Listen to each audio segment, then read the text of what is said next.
Welcome, everyone, to A Call to Actions Radio, results-based radio. Today is March 1st, 2014. I, Kimberly Schultz, Eugene, Irvin, and Len Fitty will be speaking with our guest, David Bryson. Our subjects today will involve Evolve Fest, Archons, Illuminati conversation, transhumanism, artificial intelligence, and much more. I'd like to introduce you to David Bryson. Thank you for being with us today, David. Could you give us some background on how we even started this conversation today? Sure. Yeah, thank you for inviting me to be on the show. I really appreciate it. So I'd like to start with just giving a very brief kind of background, what's gotten me to this point now where I am running this awesome festival on the East Coast called Evolve Fest. Anybody can go and check it out online at evolvefest.com, and it's a music and yoga festival. And I like to think of it more as a movement. That's really what it's turning into. It's really capturing the imagination of our times and the people who are transitioning during this awakening process, who are kind of tuning into this frequency, this resonance, this consciousness, because we all feel that there's something that wants to be birthed into this world in consciousness. Some call it Christ consciousness. But this will be our 8th year doing Evolve Fest, and it really is turning into a movement. We have a Facebook page as well that is currently going to be shut down for 30 days. I just got banned from my own page yesterday. But it's a great site. We have we're connecting with about 4 million people around the world at any given time who are seeing the posts.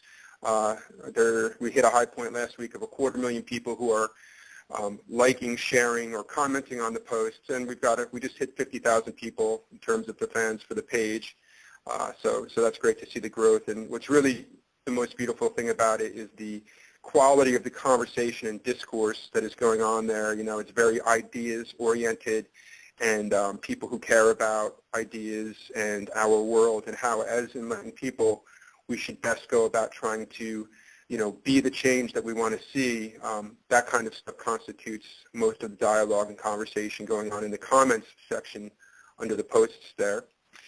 So just kind of winding back a little bit, as a young guy, I always kind of had a spiritual bent. I was always interested in things related to philosophy, religion, spirituality. I would get lost in the New Age section of bookstores for like 8 hours at a clip. And I've always been an avid reader, and it's always been guided with the sense that at some point in my life, as we all do, I would be playing and contributing in my own small way towards this great thing that we're moving towards. And I really see that beginning to, it's blossoming right now with all these world events, and there's so much more that we're moving into in the next few decades. But basically, I remember, Kimberly, when we were speaking the other day, we were talking about 9/11, which I know was a wake-up call for so many of us. And I was telling you that my dad actually worked at Aon, which I think was on the 94th floor. Basically, one of the planes hit that level, and he was not there that day. His own mother passed away that day, so he was in a different office near Philadelphia. So by the luck of the draw, he was not in the Twin Towers that day, but because it was so close to home for me, I did a lot of, I was trying to read and get as much information as I could, and it became pretty apparent to me early on that, we were not getting the full story. And within the first few months, I was down at the county square in Newton, New Jersey, Sussex County, holding up signs to share information with people about how 9/11 was an inside job. And, it seems that a lot of people have come to that realization at this point. But at that time, I had a very deep political awakening. I had been somewhat familiar with conspiracy leading up to that time, right around the turn of the millennium. But it was after 9/11 that I really jumped into some conspiracy sites like rents.com and became really aware of what was happening on an international level with Rothschilds and Illuminati and bankers and that whole kind of arcane, dark world of occulted knowledge. And that was about 3 years of really pretty much deep immersion, a very deep awakening for me, transformation. And it got to the point where I realized that, you know, this is a dark black hole that really never ends. You know, I remember Alan Watts is famous for a saying where he said, you know, once you get the message, hang up the phone. And I realized that, you know, if I really want to use my energy for the good and in the best and wisest way, I should now take this knowledge that I have and begin to, you know, be the change that I want to see and enjoin others to do the same as Gandhi did for us when he made that statement. And that was the time that I decided that I was going to start a music festival and invite people to come be a part of it, and that it would be something that was focused more on consciousness than just strictly music. And that's really the story behind the birth of Evolve Fest. And 8 years later, here we are, and we are, you know, pretty much the only transformational festival of this level on the East Coast. There's a bunch out on the West Coast.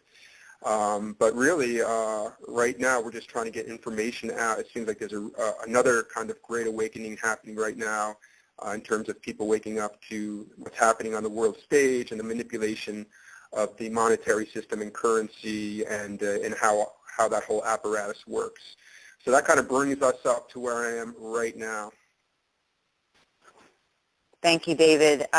So recently you had this conversation that attracted this conversation because of what you were doing, obviously making a difference. And I love Be the Change. That's actually my, you know, that would be my personal favorite because being the change is being in action and not just talking about what we think we want to change, but we're actually being in the midst of it. So what attracted this conversation to you, do you think? Was it Evolve Fest that brought this Illuminati person to your doorstep in January of this year? I think that's part of it.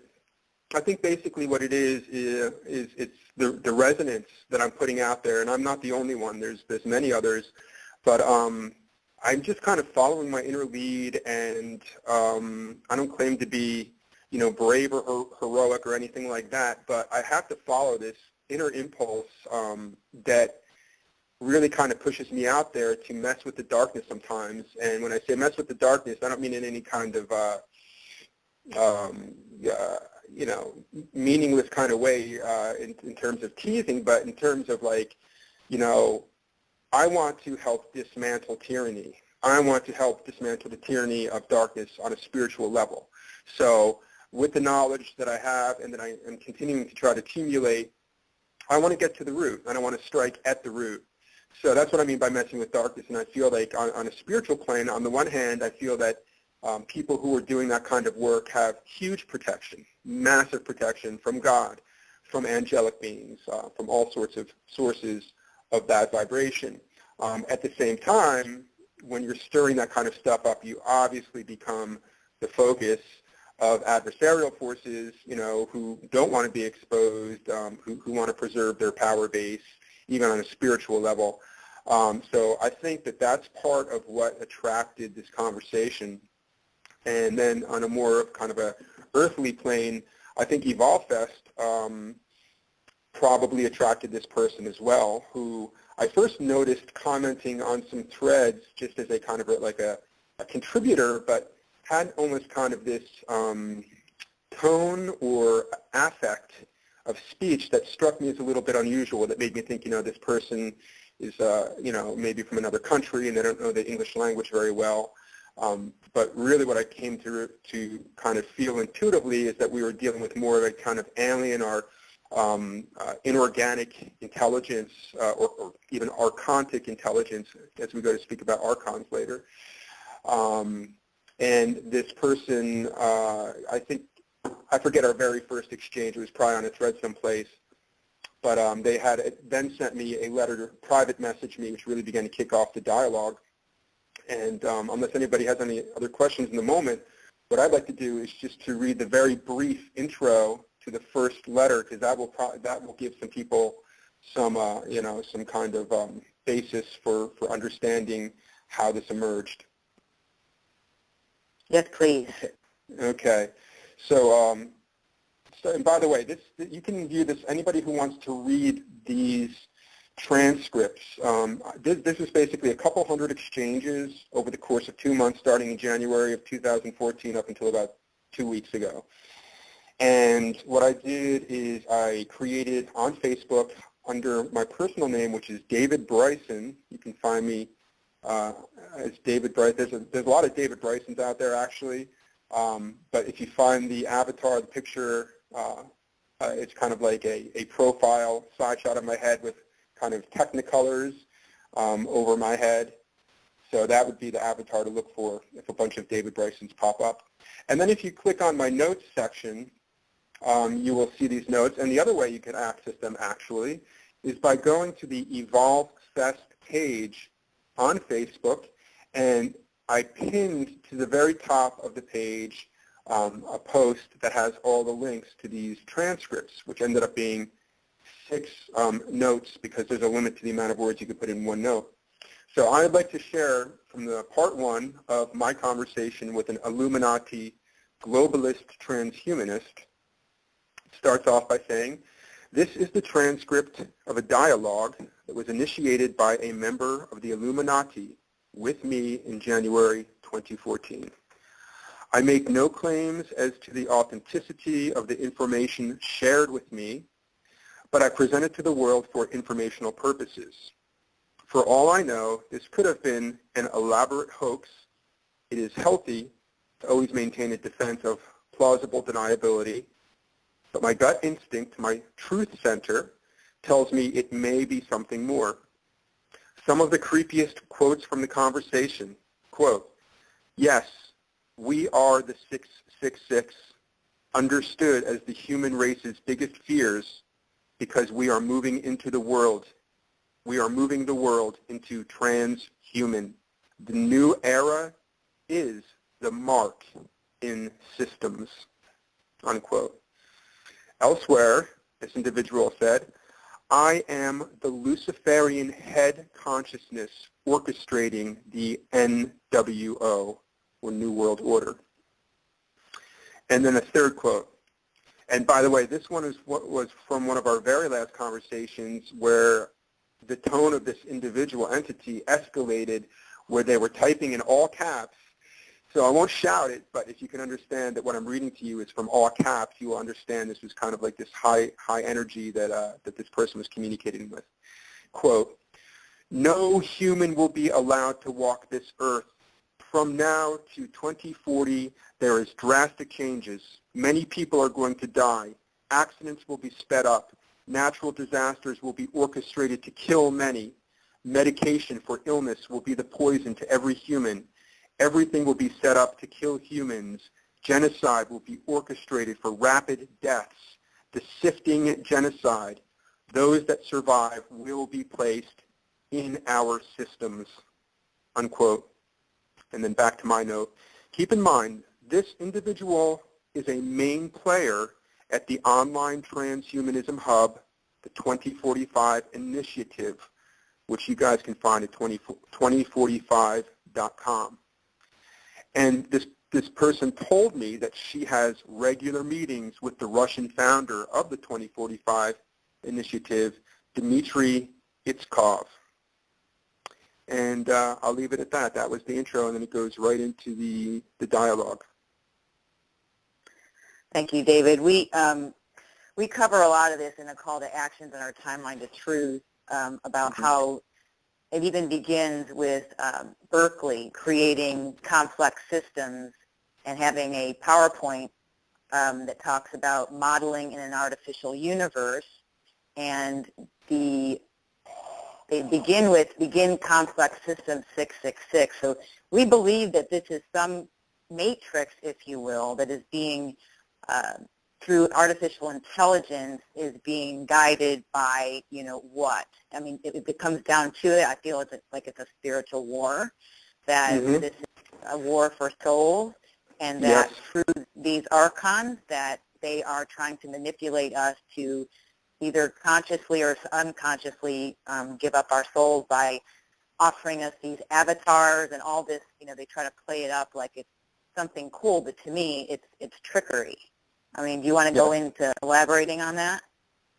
Sure. Something that jumped out to me when you mentioned Berkeley and these studies on creating artificial universes. You can find on YouTube a videotape of James Holman, I think it was, who was the shooter, Colorado, right, the Batman Theater. I think it was James Holman. And he was a brilliant computer science genius who is actually working with somebody who's definitely DARPA level, high level, Berkeley, NASA, in computer science, and he was actually like a protege of this distinguished computer scientist, and they were working specifically on simulated reality matrix systems. So that's just kind of something that popped up if anybody wants to follow that out. But yeah, what appears to be happening. I'm sorry? I'm sorry, can I interject on that? It's James Holmes, actually. And his father was actually involved with DARPA. He was part of DARPA. So as far as I see it, his father fronted off his own son. That's the intuition I get. Mm-hmm. Yes, thanks for the correction. Yes, go ahead. But anyway, that's all I wanted to say for now.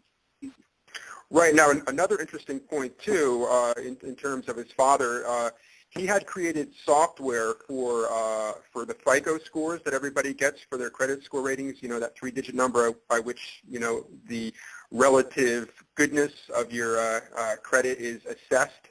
So you've got, like, these agencies like Equifax and Trans something, there's three main places. He actually created a algorithm that could help detect fraud in banking systems, and that's why you heard for a while that he was involved with this whole Libor scandal, which is a whole other, I mean, this whole thing is like an octopus, but the Libor scandal involves the London interchange banking rates whereby they adjust interest rates by which banks trade with one another. And basically, in a nutshell, what happened is they ripped off global investors around the world, common people's money, to the tune of $800 trillion. And supposedly, Holman was going to be called in to testify at the Libor hearings, which are totally secretive and still underway in Brooklyn, New York. And interestingly, the father of the Sandy Hook shooter, Peter Lanza, was also going to be called in to testify because he worked at Ernst & Young, which is an accounting firm in New York City. Adam's brother Ryan is also an accountant there, and you never hear this. Peter was a senior partner at Ernst & Young, and Ernst & Young was hired by the bank at the center of the Libor scandal back in 2011 to do the accounting, and they paid them $11 million. And my thought was that these guys essentially cooked the books, you know, to make these companies look solvent. And then when it got all busted open, you know, wide open in 2012 with the Libor scandal, later in the year you have the whole incident with first the Colorado shootings, with the one father who's supposed to testify at the Libor hearings, and then the other father who could have blown it all up, essentially saying, you know, yes, you know, our firm cooked the books for these banks. You know, his son was involved with the Sandy Hook frame-up, but that's all an aside. I mean, we could open this up in so many directions, but just wanted to bring that information out because nobody knows that Peter Lanza was a senior partner at Ernst & Young and did the accounting for the banks at the heart of the Libor scandal. So I just want to get that out there too. But back to these matrix realities. So there is a spiritual battle going on. There's no doubt in my mind. I'm an unapologetic theist. I've always had a resonant faith in God. I was not raised in a religious household. Did not go to church growing up. I did pursue my own spiritual path throughout life. But it's very clear to me that, you know, we live in a fractal reality, and there's definitely alternate dimensions. As above, so below is the first maxim of Hermetic wisdom, and there's a lot contained in that. And one of the things that we can draw is that whatever we see manifesting and precipitating on the physical plane is also happening on other planes as well. So even if we don't take, literally the biblical narrative of the rebellion and fall of Lucifer, we can still draw immense truth from the fact that it's mythopoetic and that it speaks in archetypes concerning realities and verities that certainly concern our human existence. So I think that we can lean on a lot of these great, world wisdom traditions / religions, and not castigate them simply because they have been co-opted in some cases by bad people with poor agendas. But there's a little, there's a grain of truth in all of these great traditions. And there's definitely a spiritual battle going on, essentially between the forces of light and darkness. We live in a realm of duality, but at the same time, too, there's a oneness that pervades it all, so that we can literally, switch back between viewpoints, almost like when you look at a stereogram, that image, that two-dimensional picture, that if you relax your eyes, all of a sudden it pops into with a 3D depth. That would be similar to the effect of seeing unity, or moving into what is called the unitive vision, where you can see the interconnectedness of all things. But at the same time, we do live in a world where duality is our experience, and that's why it's important to take action and to put out calls to action for good people to to strive, to work, to labor together, to create brilliant strategies to overcome the agendas of people who are injurious to the planet and to other human beings. And it's not just people, it's also spiritual entities as well.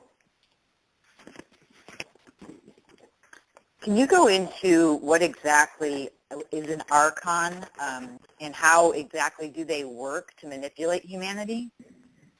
Sure. So Archons, to make it real simple, are essentially like demons.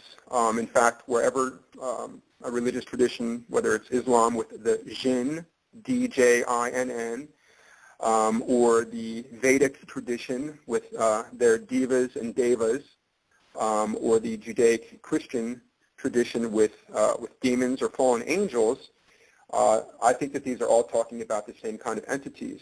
And even more recently, in our generation, there are two noteworthy, credible historians and researchers who have come to the same conclusion. One is named John Keel, who actually just passed away a couple years back. You might be familiar with him through the book turned into a movie, The Mothman Prophecies. But John Keel wrote a book called Operation Trojan Horse, where his thesis is that all throughout human history, all occult phenomena, whether it's fairies or will-o'-the-wisps or UFOs or manifestations of this, that, or the other thing, in all times, cultures, traditions, are essentially the same consciousness manifesting in different forms.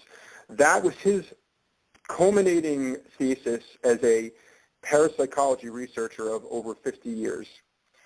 Still with us is Graham Hancock, who is famous for his book, Fingerprints of the Gods, about ancient civilizations and how advanced they were.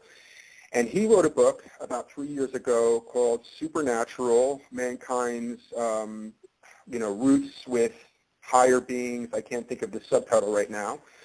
But this is his thesis as well. As a archaeologist, historian, a world traveler, an expert in all these traditions, Graham sums up in this thick tome exactly what John said, which is that all of these manifestations throughout all ages, in all cultures, traditions, are essentially the same consciousness manifesting in different guises, okay? And they would say, because we now live in a advanced technological age, that's why we see a lot of UFO activity. That's why people see, gray aliens, in abduction cases.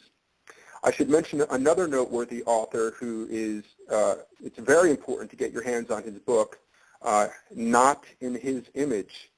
And the name of the author is John Lash, L-A-S-H.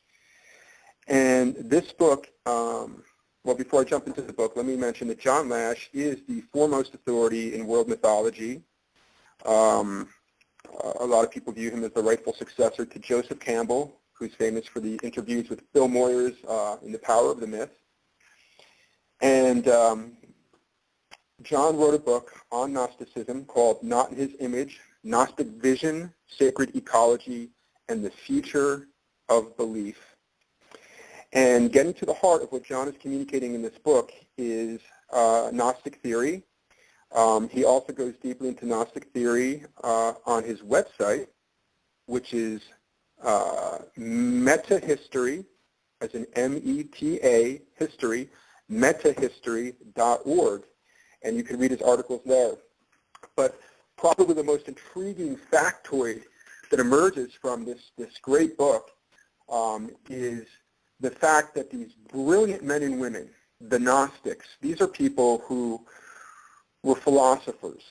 They were conversant with religion, history, philosophy. Gnostics come from the Greek word gnosis, which basically means knowledge. You can see the kind of connections in the words. And specifically knowledge of the divine. And what separates the Gnostics from, let's just say, people of simple faith, is that the Gnostics believed that the human being could actually encounter, by direct experience, the divine being. That it's not something that you have to, dream about as some faraway experience that only, super spiritual people have, but that the divine experience, the direct transcendental encounter with the divine other, is within the reach of every person. And so the Gnostics were all about philosophy and kind of like, cosmic philosophy, the backstory of creation, the problem of evil, why we are, where we are. And at the heart of Gnostic theory is the idea that this world is created by a sub-deity, not by the original prime creator. You can almost see in a fractal sense how we are created by, the source, by the divine ultimate source, as many creators. We are replicas of the divine creator. And that's what it means to say that we are created in the image and likeness of the divine. We have creative capacity. So in a sense, as we build our lives individually and we create our families and we generate, we in a sense are creating worlds. So if you extrapolate it out one fractal level, a fractal level above human existence, it's not difficult to imagine that there could be higher beings endowed with incredible, unthinkable creative force and power and intelligence who build solar systems and planets and universes perhaps. So this whole idea of jumping to the conclusion that this world that we live upon was created by the prime creator, I would say there's a caveat to that. The divine creator invests all of creation with creative force. So all creative force draws upon that original power. But the Gnostic theory says that a sub-deity, a lower being, actually created this planet, was given jurisdiction over it, and basically blundered. That's why we have the problems that we see in this world. That's why there's a threat of insanity that kind of runs through our experience. And that's why, it's so difficult to really come down with a solid explanation for the fact of evil in our world. So the Gnostics were saying, in the Old Testament, the Jewish God, this tribal war god named Jehovah, who commanded the Israelites to go into Canaan and to slay all of the men and to take the virgins as property and to take all the gold, for themselves as booty. And in other cases, to go and kill every breathing thing. These commands that if we heard these commands coming from a fellow human being, we would condemn their actions as unethical.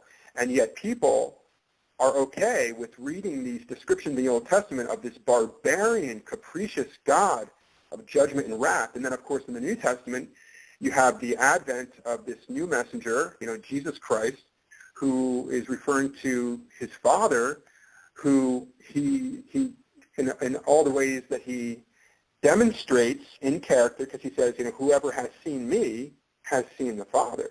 So he was the living embodiment of his own highest ideal of what the Father is, which is kindness, ultimate love, purity of heart and intention, light. So the Gnostics said, we're talking about two different beings here altogether.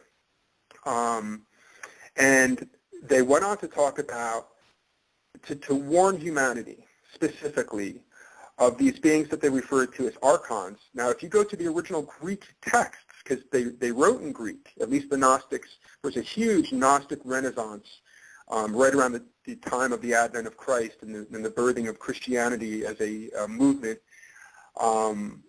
There was a renaissance of Gnostic thought, and in their writings, they went to great lengths. Again, these are brilliant men and women. These are not like kooky, tinfoil hat wearing nutters. These are people who had a dire warning to communicate, not just to their contemporaries, but as a gift to the future. And that's why it's touching and reaching our generation that this knowledge is becoming accessible again. They referred to these beings that they called archons. They even described them in a way that they referred to them looking almost like fetal, as in like infantile, which is why a lot of people think that when you see these gray aliens, that this may be a manifestation of the archons, but in truth they can really take any form they choose. But what John Lash goes into in his book, Not in His Image, is the fact that the archons, leveled this warning to all humanity and said, listen, there are these behind-the-scenes parasitical entities. They invade the mind. They make humans able to commit atrocities upon other human beings. And there's no other species in this planet that commits atrocities based from the ego upon other members of its species. So what is this insane effect that can be produced in the human mind? And John and what the Gnostics are saying is that this is evidence of what they call the archontization of human consciousness. And he would say that the main purpose, the main goal of these archons are to divert humanity from their true and proper course.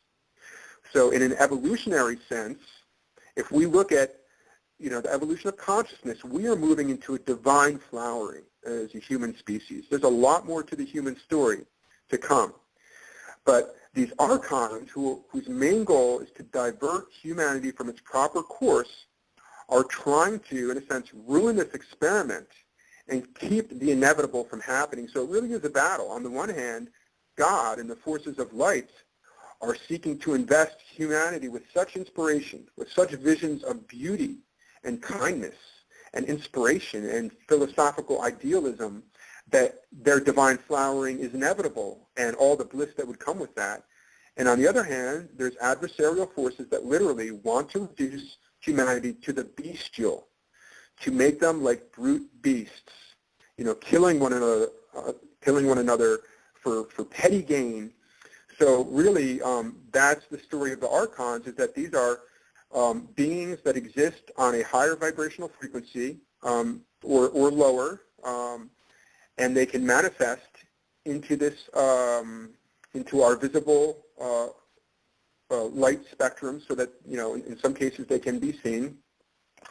But in most cases they want to work behind the scenes, and they are also sustained by our life force, which when you get into the occult literature surrounding archons and these parasitic beings, and if you've ever experienced night terrors, a lot of people think, and I personally think, that this is what's going on, is that you have essentially a lower astral entity who is siphoning life force, because we carry the seed of the divine within us, which is another aspect of Gnostic theory, is that there's a spark of divinity. It's literally like a free energy device within each one of our souls, and that these beings, for whatever reason, want to milk us for this loosh.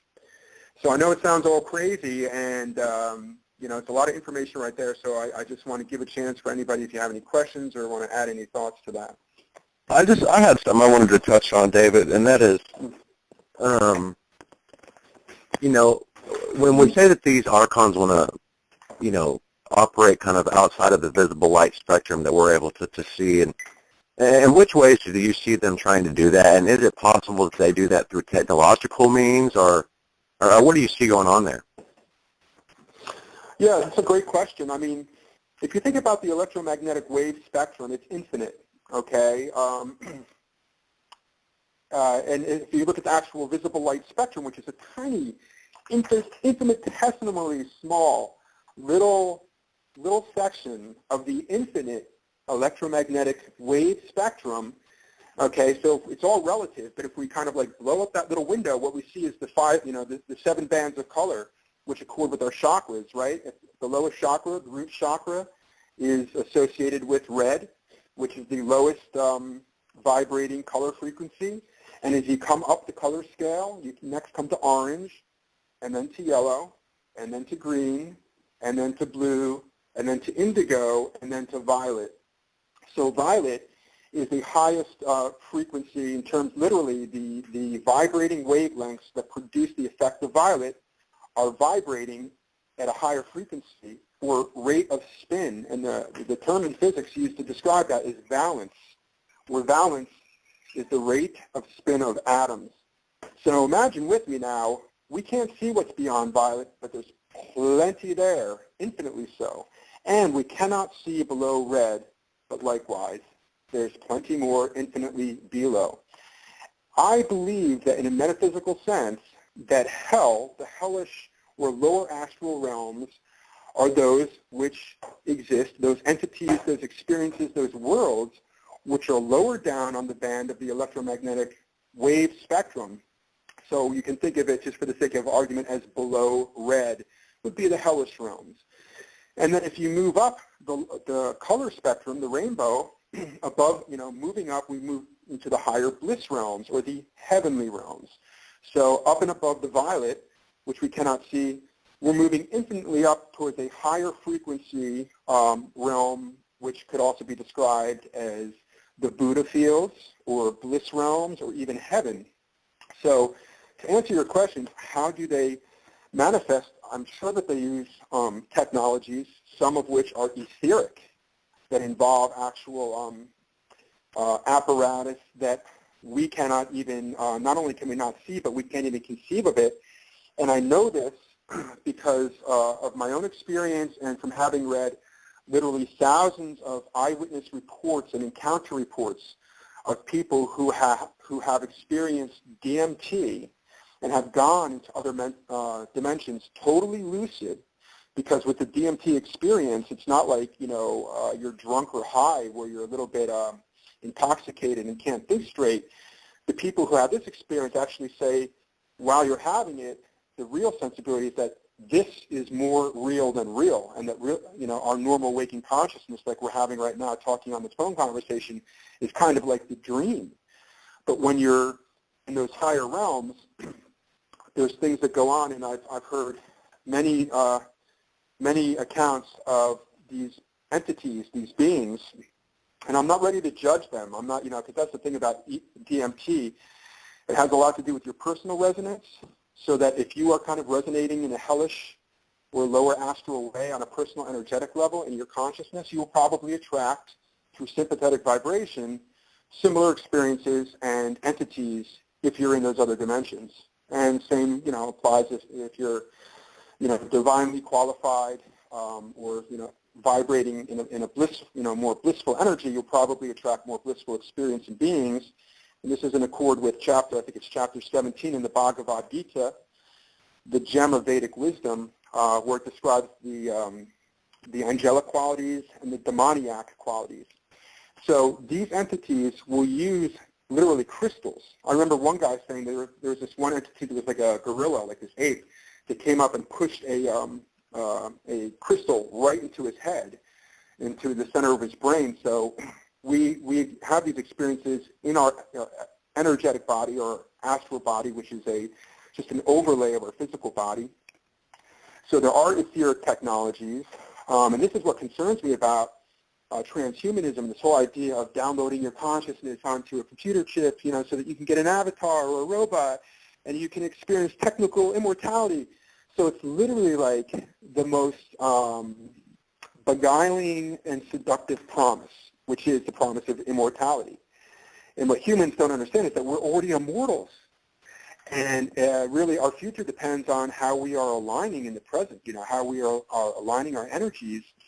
But these transhumanists, which, is totally an archontized agenda of these inorganic beings that are essentially like high-level computer intelligence, that's really what they are, because they lack ultimately that spark that comes from the Creator, which is the intentionality. The Archons can't create things. They can only imitate. That's why they're fixated on simulations, simulated reality.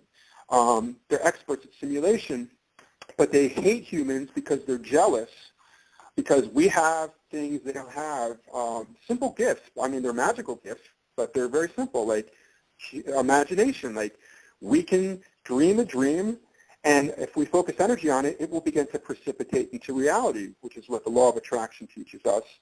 And the power of intentionality, that we can simply set our intentions, and it's like literally like dropping a seed in the higher realms, and that, whatever it is that we're wanting to manifest takes immediate form in our imagination, and it actually exists at a higher level, and then over time it can precipitate into this realm. But the transhumanist agenda wants to beguile this generation, and really appeal to, our sensual addictions, and, put us in like this totally immersive experience that's, fusing inorganic tech with the beauty of organic humanity, ultimately with the goal of us essentially signing off. Like, not that we literally sign a contract, but there's all sorts of ways that people sign off or give consent. And in the spiritual realm, that's what it's all about, is that, these antagonistic forces cannot do what they do unless they gain various forms of consent, and they use all sorts of trickery and beguiling to get that. But yeah, they want to essentially have people sign off and say, yeah, man, like, do it. Take my consciousness. If you can put it onto a chip and make me live forever, I'm totally down with that. That's where my concern is, and I hear it in what you're saying as well, Kimberly, that this is literally could be the capturing of souls and literally soul theft, which is what the Archons are all about. Yeah, I agree, David, and that's one of the things we wanted to touch upon is, at the end of the day, what do we do with this? And, that's why we go into raising your frequency. How do you raise your frequency? How do you detox your body? How do you make sure that your pineal gland is fully operational so that you are in control of your environment and you are using your free will to create positive timelines and positive experiences? I just want to touch base on something real quick about, are you familiar with Outwitting the Devil by Napoleon Hill? Well, I've read a couple of his books, but I'm not sure I'm familiar with that, no. Well, basically, I'll read a quote from one of the pages, and it talks about, it's basically referring to free will. The class of people who control their environmental influences are the non-drifters. All who are victims of the habit of drifting, in other words, not using your free will, just kind of going along with what you're being bombarded with on a daily basis, hypnosis, they forfeit their power to choose their own environment. They become the victims of every negative influence of their environment because they're not choosing otherwise. So it's like by default, if you're not, he refers to having a definite purpose. If you're not using your free will by default, you fall into this negative influence, and therefore you get affected by it, physically, emotionally, spiritually, all the above, and it reduces your frequency, and you can't think for yourself. And that's why we see this direct attack on our pineal gland to calcify it through predation, through toxic chemicals in our food, GMOs, the air. What do you want to say to that? Yeah, I think he points out something very important for human beings to understand, which is that our destiny is mastery. And, nobody expects any overnight miracles. That's just not the nature of reality or the nature of nature. There is a natural, organic unfoldment. And really, things are kind of unfolding along according to a divine plan that is pretty much unassailable. And I take great consolation in knowing that ultimately, no matter what the outward situation is like, that ultimately God is in control. And the divine purpose ultimately will not be thwarted. Now, that doesn't mean that we won't have to fight. It doesn't mean that we will necessarily avoid battle wounds, but we can have the assurance that victory is assured. But we have to be willing to take a stand, and to me that means confrontation, which is a form of a fight, which is what the whole Bhagavad Gita starts off, is with Arjuna on the battlefield of Kurukshetra. He's this young prince. His charioteer is Krishna, who incarnated as this humble, servant charioteer. And on one side of the battlefield is the Pandavas, his family. And the other side is extended family. It's essentially a battle between, this is where it gets cool about the whole, oneness versus duality thing. He's looking across the battlefield to members of his family that took care of him when he was little, and he was totally depressed and saying, you know what, I can't fight against people who have, been a part of my life, and I'm totally depressed. And basically, Krishna, it's a call to action. He basically says, you've got to fight, and that's what it comes down to. And it's really a reality that we have to face. And what Napoleon is saying here is that on the path of, to mastery, we cannot live by default. I mean, we can. We can just simply exist rather than live, because live is kind of like proactive, really squeezing every drop out of life. Like Henry David Thoreau said in Walden, sucking the marrow out of life, Spartan, as opposed to merely existing and just going with the flow. And what's wild is that we live in a culture that has been so designed and conditioned that people can just kind of right along, almost like they're on a raft on a river, row, row, row your boat gently down the stream, right? And people can just live by default. And the problem with that is it stunts the evolutionary process of the divine unfoldment of the human. And so, by waking up to the fact that we can direct our path, that we, can be the captain of the ship of our destiny, of course, informed and guided by the wisdom and love of God, that we can make those choices to actually bend reality, or as Steve Jobs of Apple said, when he was starting out, his whole impulse is that he wanted to make a dent in reality. And that's something that we can all do. We have an immense force within us, immense creative power that we can draw upon, but people don't even believe that they have that power. And it's okay to take little baby steps, simply just, committing I'll read a book about, I'll read a book by Napoleon Hill, or, Wallace Wattles, or I'll read The Secret, just anything that shows the universe that you mean business and that you want to take it to the next level. And then, all sorts of aid and assistance will rush to your side, because, they're all rooting for us. They're rooting for you. They want to see you succeed. There's this heavenly host, I think it's from the book of Hebrews in the New Testament, chapter 12, verse 1, I think. It talks about how there's this heavenly assembly, and they're all looking down, and they're cheering us on. They want to see us have victory. So I'm just looking at this book you mentioned right now on Amazon. I'm going to order it, Outwitting the Devil. It looks awesome. Yes, and I wanted to touch base on that 666 thing again, because Eugene, you can touch base on this, if you will, about Revelation 15 and how we do stand glorious. And Eugene, could you just interject real quick on that? Well, that really gets into the fiber optic nature. We get back into the 666. It's a multi-layered platform which these guys operate out of. There's many different things, of course, in the Bible. We have, the name, the number, and the image of the beast, and the mark there, and the number, of course, 666. And somebody, this is the number of a man as it's written there in Revelation chapter 13. And it talks about, in Revelation chapter 15, that those that would have victory over the name, the number, and the image of the beast stand atop the sea of glass mingled with fire. Through my own personal research, that would be a very clear reference to fiber optics.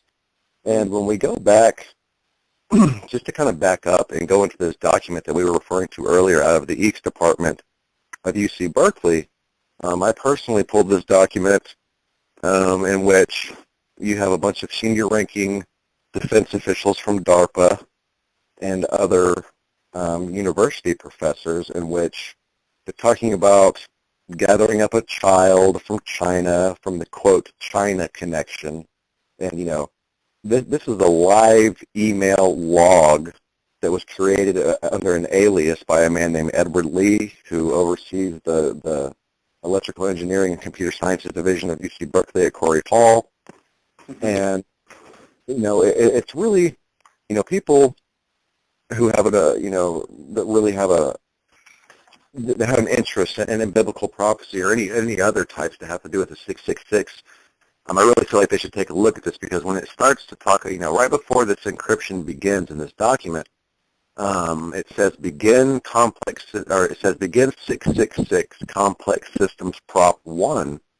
You really have to ask yourself, why are all these senior defense officials and these university professors using this ancient prophetic line from Scripture, which is associated with basically the devil, or 666. This is the mark of the beast. And so it seems to, you know, there's obviously an element of artificial intelligence incorporated into all of this, and this complex systems idea, which is really implemented back in 1996, is, well, for the lack of a better term, just simply, it's very complex. But when, you know, we talk about these archons using technological means in which to affect us here in this spectrum of reality in which we are experiencing, the collapse of the wave function is a very pivotal and fundamental aspect of our reality, in which, you know, matter exists as a wave until observed. This is the fundamental basis of quantum theory. And then to be able to affect the human observation in order to bring about a negative manifestation is what I would choose to call worshiping the image of the beast. Essentially, wow. Our abilities are coveted. As we were going over before, the creative abilities that we have is something that is very powerful. That just the simple act of imagination has a manifestive quality in our environment. This is a given in our existence. We know this throughout history, and there's really no question about this. You know, just an old quote would be, you know, whatever the mind can believe, it can achieve. It really is kind of that simple, and these things do precipitate into reality, as you said, David. And to be able to actually affect that act of human observation is a very keen way in which these beings would seek to do that, to take over our reality by basically utilizing our own manifestive qualities. And to think that they're using a fiber optic network really makes a lot of sense, because when we do the research into fiber optics, it seems to have come from these gray beings. If we go back and really look at it, there's been such a jump in that type of technology, and it does interface with our human consciousness, and it is the sole conduit for all communications in this realm, at least of a physical nature. In the future, that will be the sole conduit, and it's a stated objective to be so by DARPA and all the rest. And so I'll just kind of leave it there for now. Interesting. Yeah, you definitely hit on some cool stuff there for sure. I think the language around archons, referring to them as mind parasites, and that they can influence human thinking to some degree, and to the point where people will think, oh, you know, they'll think it's just their own thought. Like everybody said, oh my God, I just had a horrible thought. Where did that come from? Well, there's a very good chance, if there's not a chain of causation that you're aware of, that could have been something that was, you know, dropped into the mind. So this whole idea of harnessing and then almost driving like a horse, like you would, you know, hold the reins on a horse. If these entities could harness and then drive and direct human consciousness, because I'm always like, the visual I'm getting is that guy from X-Men with the blazing eyes, you know, and the red lasers that come out. So if human consciousness has this immense power to create, you know, if these beings can, you know, then direct our consciousness to look at certain things, to dwell upon certain things, to invest that, energy of attention, long-term attention even. It's a form of black magic because they understand that they can manifest into reality. And when we're speaking of archons, you could almost like use interchangeably the Illuminati. Now, I don't know specifically who these people are. For all I know, the big theories out there is that, they are these spiritual entities that can manifest, essentially kind of like a demon coven that can, manifest and sit with heads of state and give directions. Or they could be, human families, blue bloods, Rothschilds, who essentially are demon-possessed at this point. So the speculation, just like the mark of the beast, it can go on forever and ever. But what can we deduce about, the prime archetypes in reality that we know about this stuff? We know that there's some kind of black magic going on in this world. That there's sorcerers, there's sorcery going on, and just referring to what you were saying about directing human consciousness to manifest reality. And even if you look at the Book of Revelation, they could be literally using that because of its kind of popular acceptance as a playbook. So it may not even be so much as like what the fundamentalist Christians think in terms of like, well, God wrote the book and it's all prophecy, so it has to unfold this way. Well, who's to say that this is not an epic, work of, mythical poeticism with incredible archetypal power that has been co-opted by these black magicians who know that if they can get everybody thinking and expecting and desiring and wanting certain outcomes, that they can literally manifest into reality these outcomes.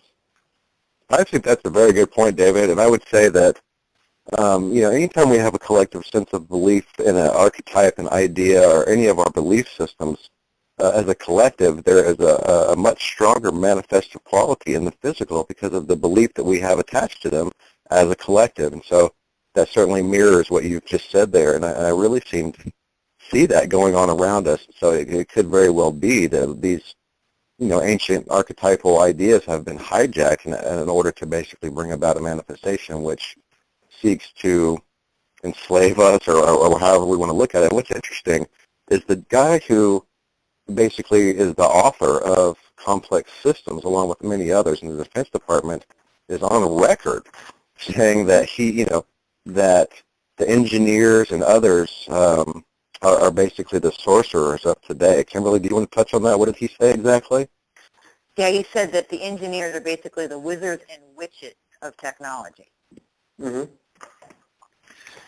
Yeah, and I think that tech was given. You did mention fiber optics, and it was right around the time of the crash at Roswell, and all of these stories that now have emerged of like these human/alien treaties, like we'll give you guys the tech if you give us what we want, which is usually related to biological material, because they've got some kind of hybridization program that's going on. David Jacobs, who's a professor at Temple University, is a big, he's like the main guy in terms of a kind of like the hybrid program of the extraterrestrial demon, fallen angel, archons, whatever you want to call them. But yeah, this technology with fiber optics gave us a huge jump, took quantum leaps, and in addition, I should mention that guys like Tesla even, who has been, severely marginalized over the last century, but who is enjoying a nice renaissance of support and has a huge fan base and people, kind of seeking to pick up where he left off. He was very direct. He said that he got much of his inspiration from higher intelligences. So there is this kind of like open line of communication, between worlds, and that information can be conveyed. We often get it divinely through the power of our intuition, which is like literally the voice of God in the soul. We get inspirations that are dropped into our awakened minds, and it comes to us like a bolt of lightning from a blue sky. We had no idea it was coming, and boom, it's here. But these beings are definitely have contracted with power-hungry humans to give advanced technology in exchange for the things that they want. So there's no doubt in my mind about that. And that they use our energy to do it. I wanted to touch base because we talked about it earlier about a quote from The Matrix where Morpheus is speaking to Neo, and he says, "What is the Matrix? Control. The Matrix is a computer-generated dream world built to keep us under control in order to change a human being into this," and he holds up a Duracell battery.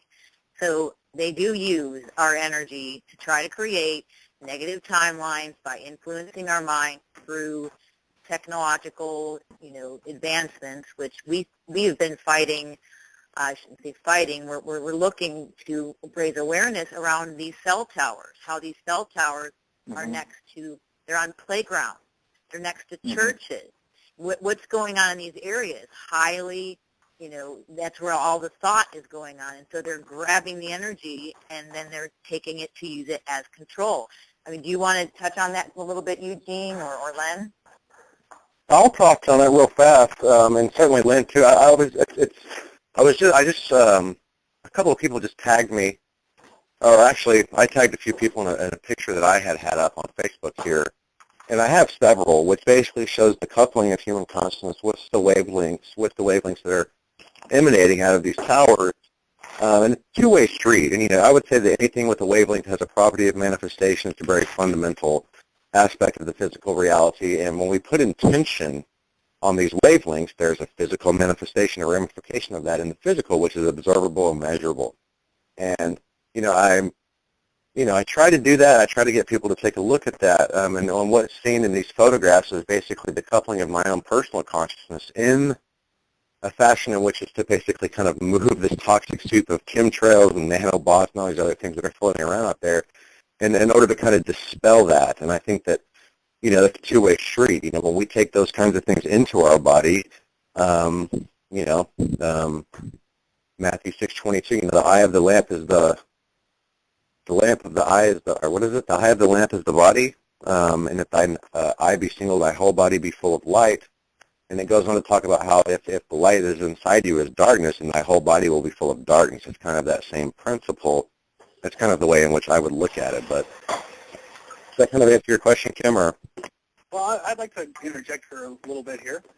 Those cell towers are being put there next to places where people congregate mostly to gather their energy through, I believe, what they call scuttlers, which are some kind of hyperspace module interface that you can only see if you look at them at the corner of your eye. You can't see them looking straight at them. You can only see them at the corner of your eye because the corner of your eye is at a different frequency. The corner of your eye modulates at like 40 hertz versus the straight line of sight part, which modulates at 24 hertz. Either way, this energy that's being gathered through these hyperspace modules is being used to feed these fourth density entities. But on top of that, there's energy being broadcasted out of these towers, which is between 800 megahertz to 1.2 gigahertz, and several tens of watts. And this is enough to affect people's brainwave patterns, their moods, and alter biological tissues, the way they grow on a cellular level. You can actually take a fluorescent lamp or a couple of LEDs that are back biased against each other on a small antenna and put them right up to the output of these towers or antennas. If you go right to the antenna, if you get within a couple inches of it with this device, it'll make the light glow. The light will glow because of the energy output coming from it. So it's probably not good. And that's all I have to say about that. Yeah, it seems like they're creating some kind of electrical technological gulag, okay? And I kind of jumped out of my seat before because as Kimberly began to speak about the Matrix, the thought going through my mind is that at the heart of this whole agenda is that these entities, just like their master, the demiurge, the false creator God, who no longer has jurisdiction over this world, okay? Because Jesus himself said the prince of this world has been cast out. And it goes on to say that there was a writ of ordinances that was against us. All sorts of legal claims made upon our persons by the demiurge, on the spiritual planes, and that was literally annulled and nailed to the cross. And so the role of Jesus is very central to the removal of the authority of essentially the robber baron. If you can imagine this earth as a barony, and that this robber baron has been essentially deposed, and even exiled, but on his own recognizance. Now, of course, this entity is not going willingly, still trying to stake a claim in this investment here that this being thinks he has. But at the heart of this is that it's all about control. These entities are control freaks. You can see it in our legal system. When you begin to study, jurisprudence and monetary philosophy, you can see that, these big wheels of commerce and world industry, that there is, in the whole world of law, it's all about control. And religion is used for control. There's that's the thing that feels so unnatural about this world, is that here we are as free beings. We are born sovereign on the land. We are flesh and blood beings, endowed with inalienable rights by our Creator. And we grow up into a world that we discover is just nothing but control systems. So really what I want to see enlightened people doing is taking action by smashing control systems. And this doesn't mean, taking up arms and getting violent and hurting people. What it does mean is getting informed, educating one another, and meeting with people to create strategies that we can then employ to dismantle tyranny and dismantle control systems.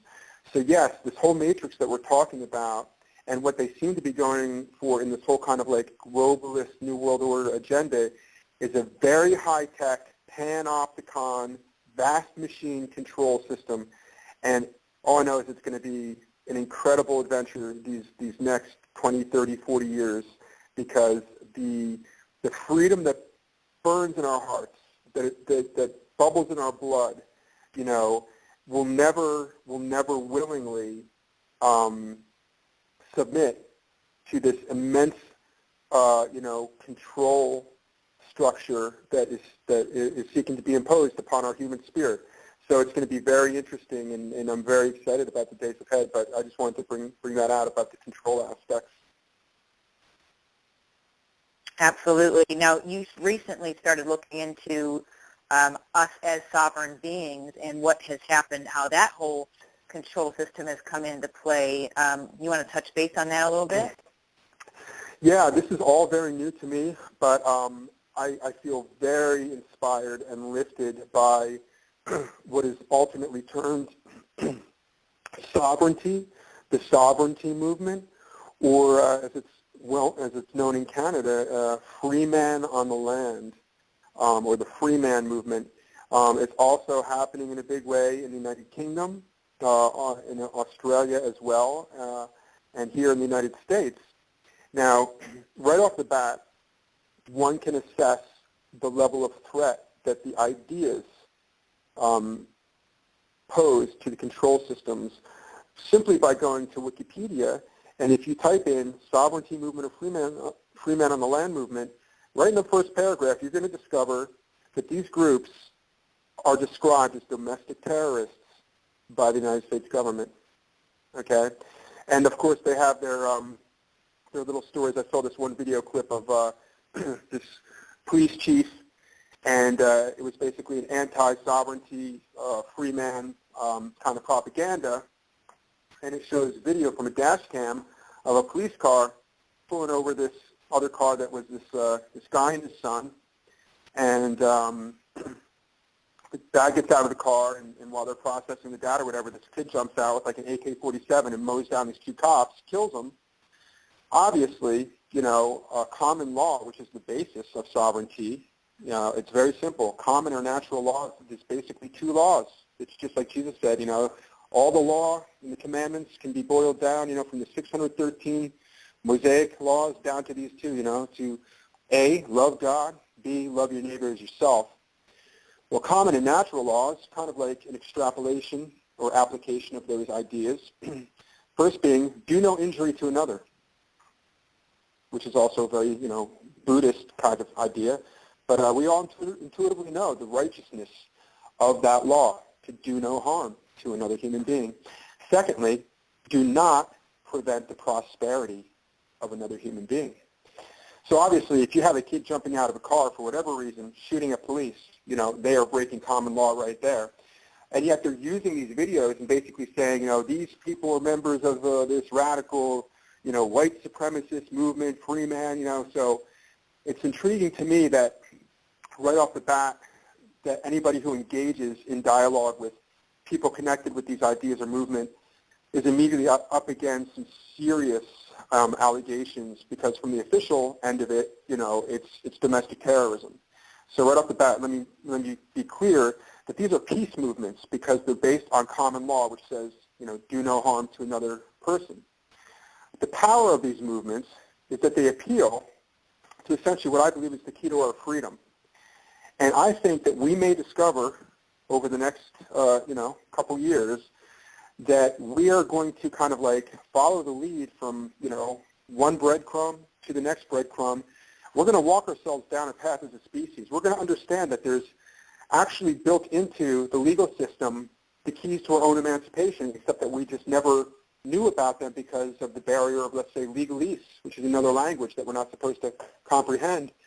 But for instance, I just recently got from Amazon, I think for $12, I'm looking at it on my table right here, Black's Law Dictionary. This is the standard dictionary used for Western jurisprudence. It's not written in legalese, and so I can begin to educate myself about all these crazy words that are meant to obfuscate and confuse.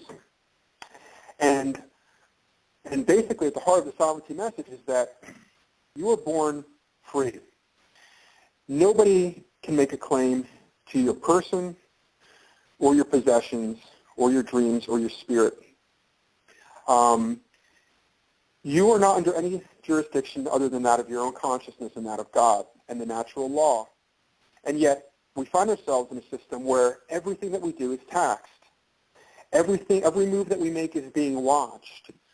We are being robbed of mental space with our own consciousness, which deprives us, and this is where the real theft comes in. It deprives people from the ability to use the powers that the Archons tremble at, which is the human imagination, creativity, poetry, music, art, movies, dance. I mean, thank God for the art, the artists. They're the they're the saviors of humanity, And when people are so pressed by living in a system designed to kind of, just like thumb screw them down, so that they're so stressed out trying to, pay the mortgage and make ends meet, that nobody has time for any creative endeavors, and you basically have this stark, dead, spiritless, lifeless, matrix existence, which I think that we can all see. And yet, we have this colorful, beautiful, goddessy kind of artistic world of imagination that is always calling to us like a siren saying, dreamer, step this way. This is where the life is at. Embrace your heart. Embrace the world on a creative level. And so the sovereignty movement is all about being free, basically saying, you know what, it's a crock. All of this stuff, even using Federal Reserve notes and the actual Federal Reserve itself, it's all smoke and mirrors. It's literally like the Wizard of Oz. The man behind the curtain is nothing but a fat little puny man with no imagination, just pulling levers and keeping you deceived. But once you see the truth, you can't unsee it. That's what I see what's happening in the sovereignty movement, is that people are seeing the truth for the first time about who they are in God. They are empowered. Their sense of freedom and liberty is immense and overwhelming, that they can't possibly exist in a system which tries to negate the fundamental truths that they sense about their own selves.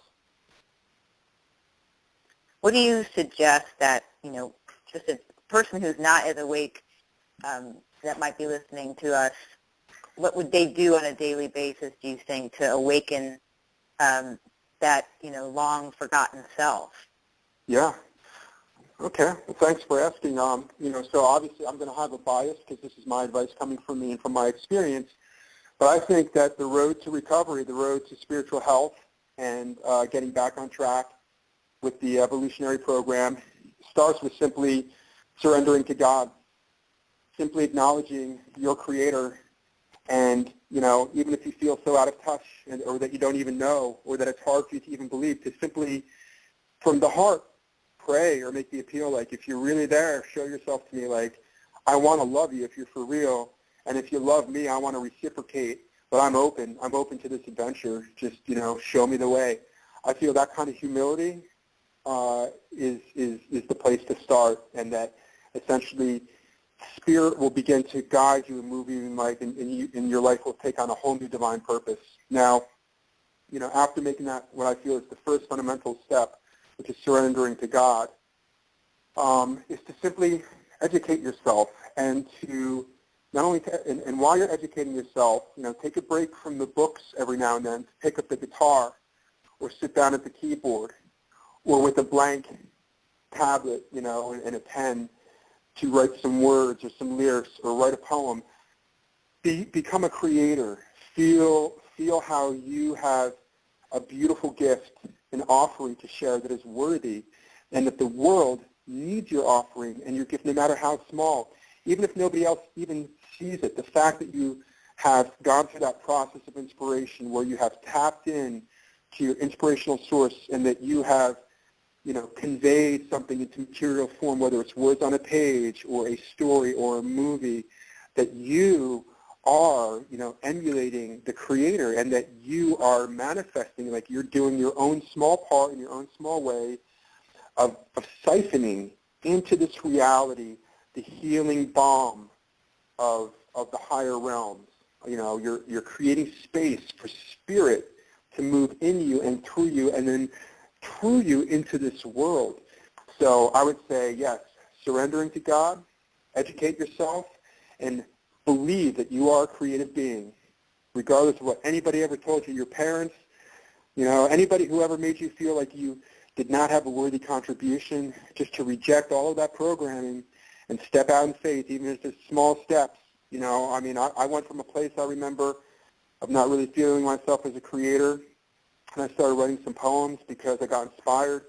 That got me back into playing my guitar, and then for a period of time, about a decade ago, for about 4 or 5 years, I wrote about 400 or 500 songs and put together a band and, played shows at, and then that got me involved with, I ended up hosting an open mic that became the most well-attended and popular open mic in northern New Jersey every Friday night at the Gristmill Cafe, and then from there, got into the festival thing, and it's just been unfolding for me, and that can happen for anybody, We're all creators.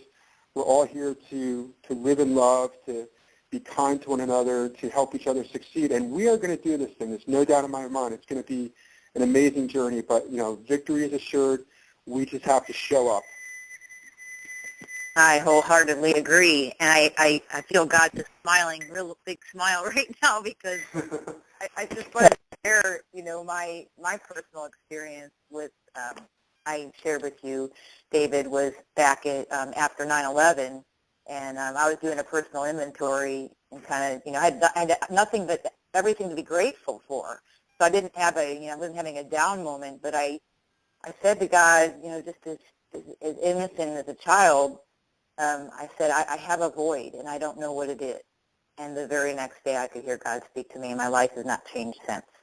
So I highly recommend that everyone get in touch with God, and whatever that looks like for you. It can be as simple as a question like I did to ask, what's this void within me? I have a lot to be grateful on the outside, but there's something missing on the inside. And my life has been one big miracle since I asked that question. Beautiful. Yeah, I want everybody to have that experience because it's so real. It's like you don't have to make it up, because it is really real, and you get to a point where you understand that God is the basis of all reality. It's like the most fundamental fact of existence is that God is and that's an amazing journey to get to that consciousness where it becomes kind of like your ultimate intention of heart, and everything that you do springs from this assumption that everything is divine. Everything is divine. And the final thing I wanted to mention about that I should have mentioned before, besides surrendering to God, educating yourself, becoming creatively involved, creatively engaged, but of course, very importantly, is to find the others like we're doing here. Find the others and spend time together. If at all possible, show up in person, have potlucks, invite your neighbors, just be together, just be warm, play drums, make music, laugh, watch a movie together, but just bring people together, because you know what? When 2 or 3 people are gathered together with a good intention or a good purpose, magic happens, spirit shows up. So there's power in numbers, and I think that if you think about it for a second, one thing that the antagonistic force is trying to accomplish is to alienate everybody from one another, to make us afraid to be with others. But, we've got to step out in faith and just, trust that it's going to be great. How many times, I think we've all been there, been dragging our butts maybe and being a little bit maybe isolating, and somebody's like, come on out, let's go here. You have a good time, I promise. And we're kind of like reluctant, like, I don't know, maybe. But then we end up going and we end up having the greatest time, and we think, oh my God, to think that I could have been home alone or just doing something else. I'm so glad I just overcame my initial resistance and just went out and got together with other people. So I think it's really important just to connect with other people. I do. I think that, that's really inspirational, all what you just said there. And kind of the way that I look at that, David, is that, being created in the image of God and being a co-creator in that, anytime that our hearts are coupled with that of another human being, there literally is an exponential increase in the manifestive force that is able to be expended at that point to have a manifestive effect on the physical. And so it is so important to come together with people. And another thing that you touched on earlier at the beginning of the show, to the effect that you didn't really feel qualified to judge these archons or whatever. Can you touch on that a little bit and tell us why that is and what we do? Is there a healing that can go on there between us and them, or how do you kind of look at that? Okay. Yeah, I've got pretty specific feelings regarding that, and I need to qualify it because, it's easy to make assumptions because of our programming. Jesus said, for instance, do not judge lest you be judged. Now, New Agers run with this in the opposite direction to an extreme, to the point where they think that if something really terrible is happening or somebody's about to do something, you really shouldn't intervene because that's you're judging them. Obviously, that's not reality. That is an aberration.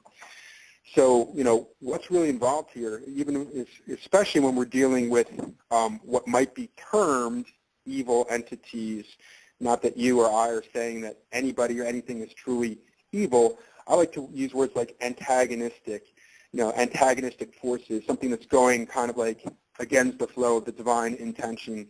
So whatever labels you want to ascribe, I think really at the heart of it is to never make it personal, never become personally invested. I think outrage is an appropriate emotion. I distinguish it specifically from hate because we are all outraged when we hear of a great injustice, and it gives us the strength to rise up and set things right. But we don't have to feel hatred, even towards the person or the entity that did it. I mean, hatred is disempowering. It's literally we're giving our energy away, essentially to archons, and they will gather it's like a shark feeding frenzy whenever they can juice up human emotions in a negative sense. It just is a total feeding frenzy for them. So even dealing with archons, as you're asking, how do we judge these beings? Ultimately, I think it's really an amazing thing to be able to replicate God's grace towards us, which is that, God's dealing with some serious problems, on a cosmic level. I mean, basically, God has been misrepresented by a faction who persuasively was able to gain the attention and following of a certain segment of the cosmic population and planted a seed of doubt and was convincing. So and at a certain level, it's about defamation of character. So there's this grand kind of drama I'm playing on planet Earth. That's why I feel like, it's kind of like a central stage, and so much is unfolding here of a resolution. There's a lot being resolved here. Much is going to be resolved. So, God's grace towards us, does God approve of everything that every human chooses to do? Well, obviously not, because if we're engaging in harmful or injurious behavior, that's not something that is, that anybody would approve of. But at the same time, God loves us. God holds out hope for us. We should be holding out hope for even these entities, even for demonic beings. You know what? Because they're moral beings, okay? They're capable, I believe, of making things right, of metanoia, which is the Greek word for repentance, having a change of heart and mind and character. Origen, one of the greatest Christian early church fathers, one of the most brilliant theologians of all time, vastly influential, believed that even Lucifer would be redeemed one day. And I'll tell you why that is because there's this theological concept that's called the infinite adorability of God. And what it basically means is that when we see the divine being, when we see God, in God's true light, with true eyes, that God is so beautiful, so kind, so good, that we can't help but being drawn by that gravitational pull of infinite agape love. Okay? So whenever you have resistance to that love, it can only occur because there's a misperception. Because if we were seeing God rightly, we would be inexorably drawn to that infinity of agape love. So we can hold space in our hearts for people doing injury, but at the same time, like for instance, if you saw somebody about to stab somebody else, you could walk up to that person very quickly and solemnly and stay their hand. You can even twist their hand and make them drop the knife. But you don't have to be hating them. You don't have to be personally outraged. You're just preventing an injury. You're taking action to neutralize harm. So that's what I feel like in this whole spiritual battle that we have. We are taking action to neutralize harm. We're doing it in almost in an impersonal way, which means that we're not personally invested in the outcome. We are simply fulfilling our duty, which is a big message in the Bhagavad Gita, which is, talks about just fulfill your duty. Don't concern yourself with the fruits or the outcome of what you're doing. Just do what you're supposed to do, that your conscience is telling you to do when you're called upon to do it, and everything will flow really nicely, if we do that. So that's what I would advise really in dealing with this heavy kind of information and these entities and some real dark forces that are out there. We've got a lot of work to do. We're up against incredible challenges that we can and will overcome. It's going to take a lot of work, a lot of love, and a lot of good strategy as we work together. But we could do it all in a spirit of love and openness to forgiveness. But at the same time, that does not mean that we're going to be wimpy or that we're going to stand down. It doesn't mean that we're not going to put ourselves in harm's way if called upon to do so in order to minimize injury. So that's kind of how I feel about the attitude that we should have towards archons and evil people in general, which is that we love them because we know what they potentially could be, and right now they're functioning in ignorance, and yes, we will do everything in our power to prevent them from causing injury in their ignorance, but with the knowledge that they can experience repentance just like we can. And I call that forgive them for they know or know not what they do. Right. And I think Wow. forgiveness and love is those two most powerful energies that we can operate from. Yeah, absolutely. I just wanted to check in on time just to see how much time we did have left together. Did you have something else you wanted to touch on, David? Yeah, there was actually. Yes, as please. Please. Okay, great.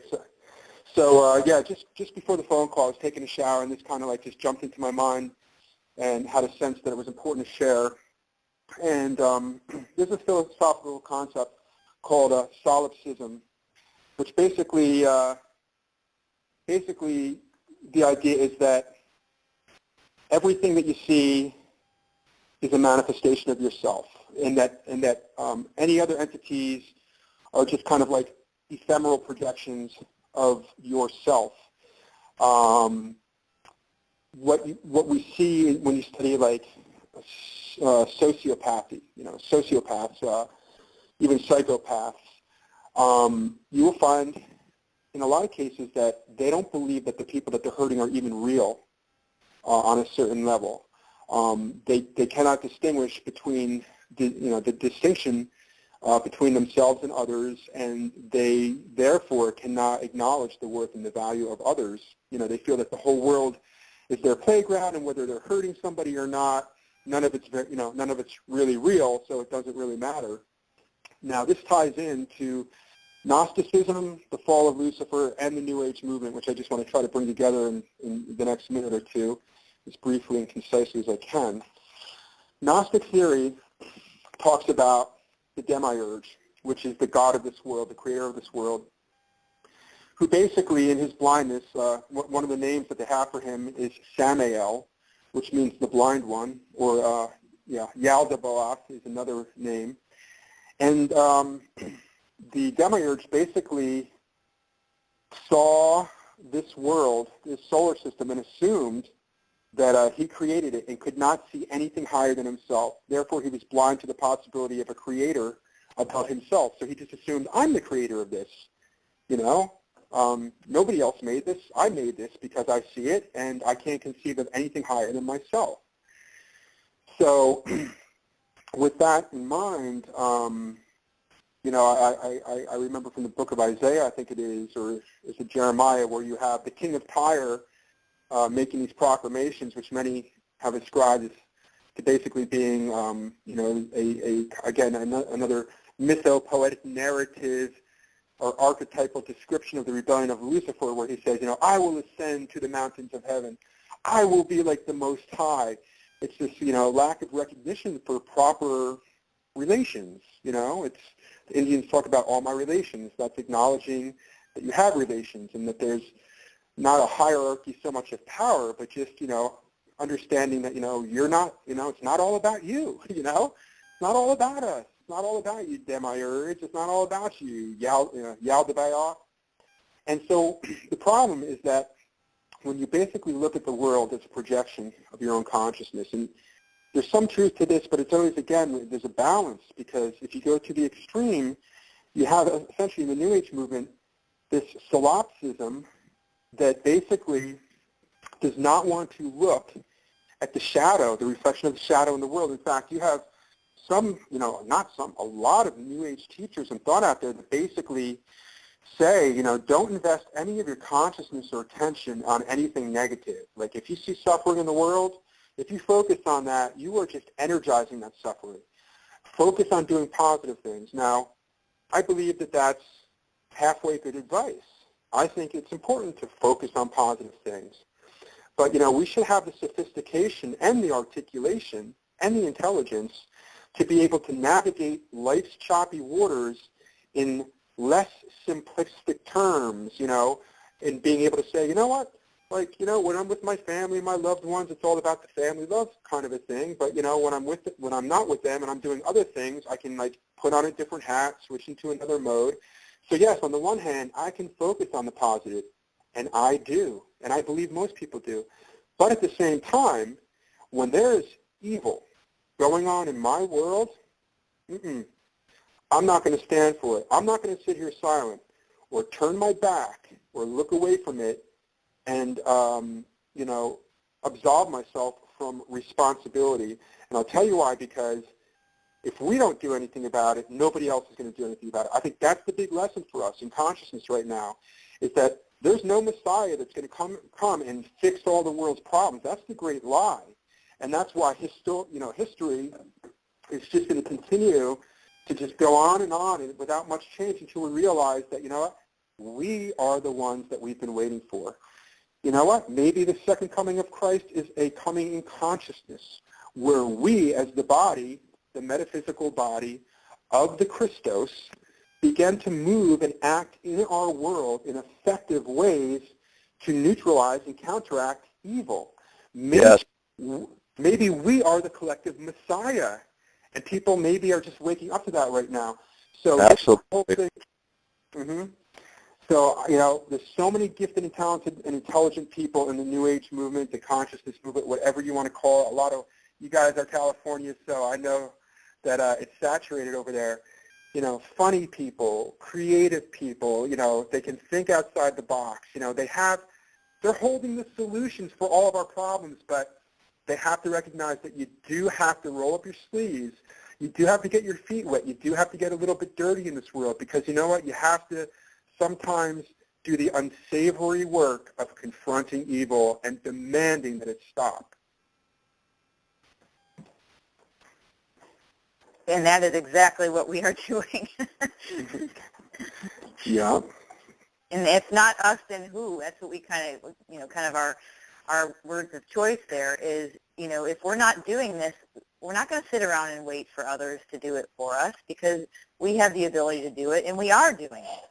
And I fully believe that we are the coming of Christ, that we've talked about this many times, and I'm just so glad that that came up. And, you know, so what do we do with that?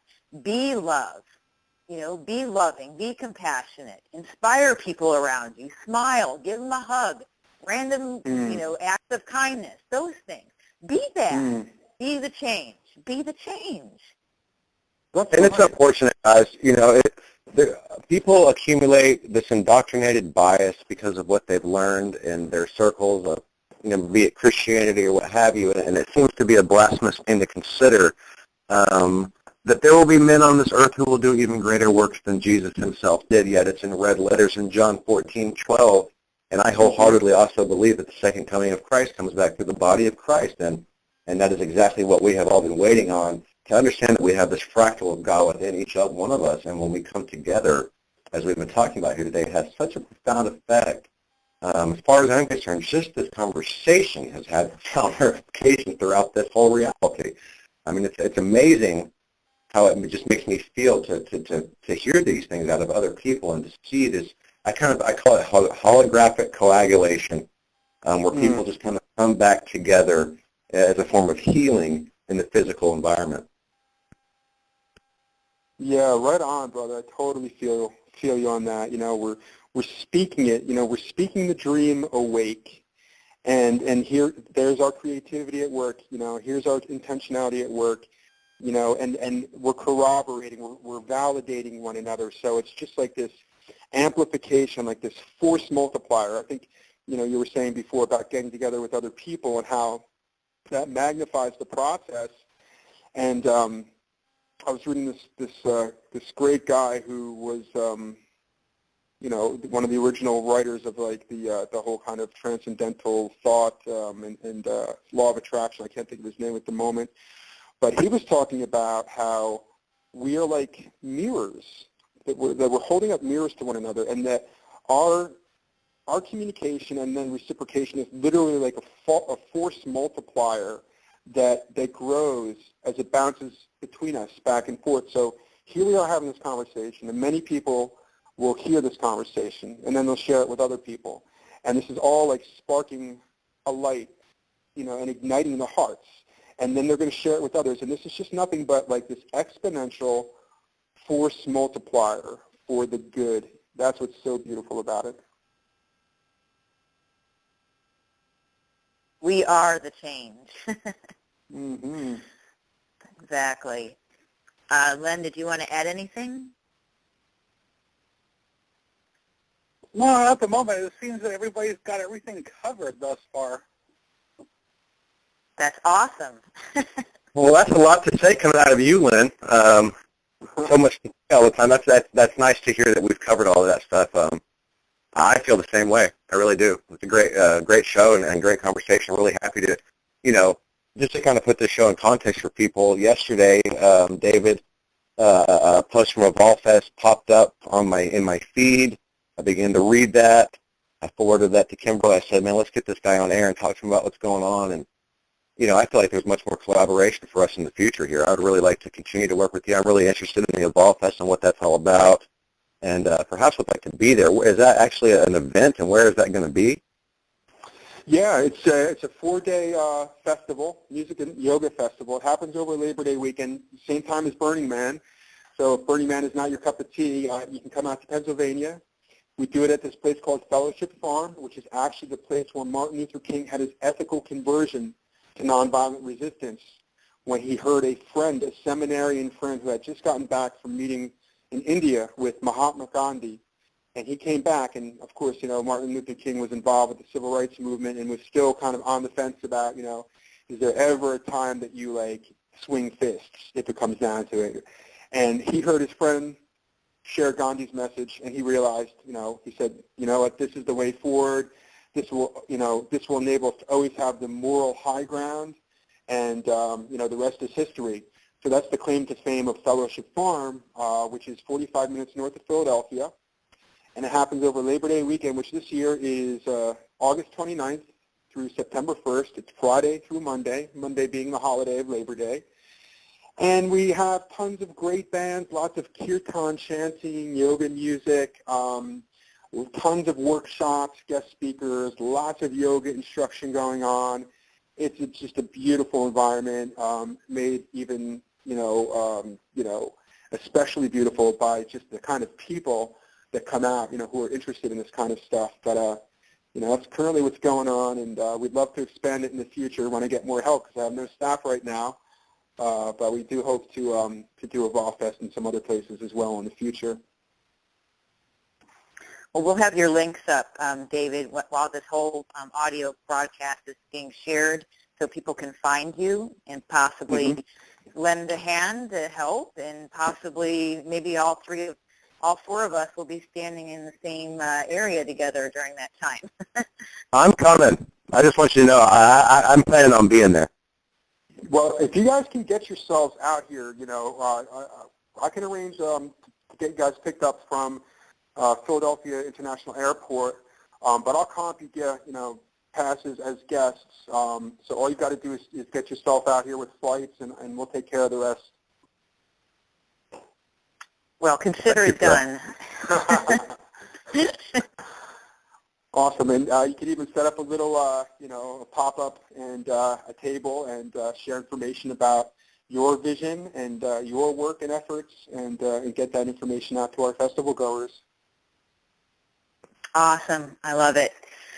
Well, if you guys have anything else to say, I will leave that to you to share now. Otherwise, we're going to close the show for the day. And David, I just want to say thank you for everything that you've done. I'm just amazed at how we all find each other through these divine orchestrations, and to have these conversations, because, we literally just met through a Facebook experience just a couple of days ago. Yeah. Don't you love how that happens? That's how Eugene and I met, too. So there you go. Awesome. Well, and Len, too. Yep. All of us met through Facebook. All right. How about that action? Beautiful. One final question, just so it's on the record, anybody who's listening to this recording in the future, if they want to share with friends where to find this, where would they go to get this recording? It's going to be up on YouTube, and it'll be on Call to Actions Radio Network. So I'll have that up probably sometime today after I get some of the PowerPoint slides in, sharing all your Facebook pages with links and a little bit about what all those pages represent. And if there's any other links that I don't have other than the ones that you sent to me, just send me an email and I'll put them all up. Great. Thank you, Kimberly.